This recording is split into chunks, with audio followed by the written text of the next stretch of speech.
The iPad Air the 2nd of May have stolen all the spotlight, but that's not because of poor marketing planning. Apple did little to change the third generation of the iPad mini, so it got little stage time.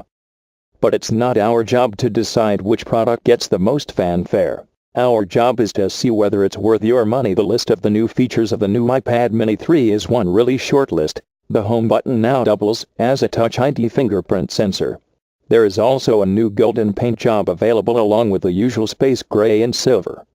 Oh, and the 32GB model is now axed. You only get to pick from 16, 64, and 128GB options. Everything else is completely identical to the iPad mini 2. The 7.9 Retina display, the Apple A7 chipset, the 5MP rear camera, and the thin and light aluminum unibody. No matter how small the hardware bump, however, the Apple iPad mini 3 remains one really powerful slate, positioned near the top of the food chain as far as tablets go. Let's explore it in detail. The Apple iPad mini 3 is a pricey little tablet, but it has powerful hardware and a beautiful screen.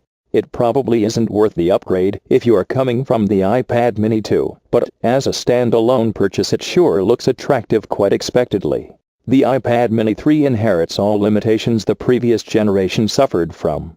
But Apple made it clear throughout the years some things will probably never change.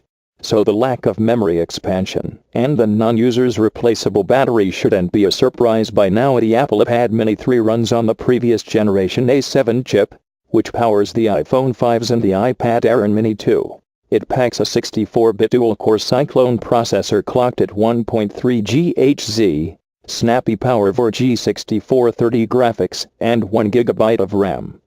We've already met with the Retina display and Apple A7 combo on the Apple iPad mini 2, so we kind of expected a similar performance with the iPad mini 3.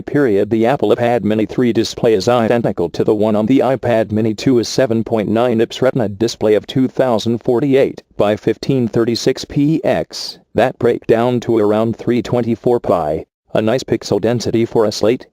In fact, it's the same resolution as the one on the iPad Air 2, so the pixel density is higher than the one on the bigger iPad on its own. The Apple iPad mini 3 is great all-around tablet.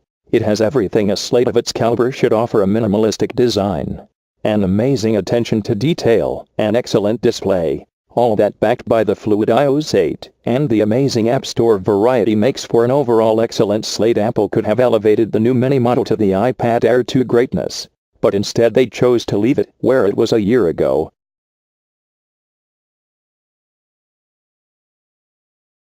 Is the new iPhone 6 Plus changing the company's take on the smaller iPad, or has it been uncomfortably eating into the iPad Air sales to begin with? We don't know, but we would have surely appreciated improvement in more departments.